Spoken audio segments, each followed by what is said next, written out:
Yan, nag-ihaw na po yung aking friend. Okay, pagpatuloy mo lang yan, ha?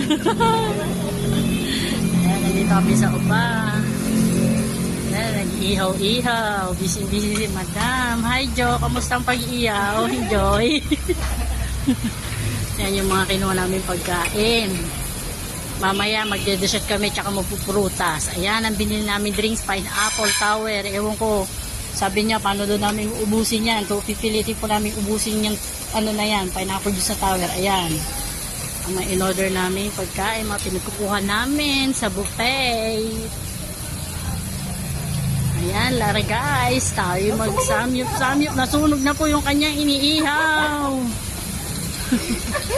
Ayan, nasunog na. Okay lang yan, kaya naman yan. Okay lang yan.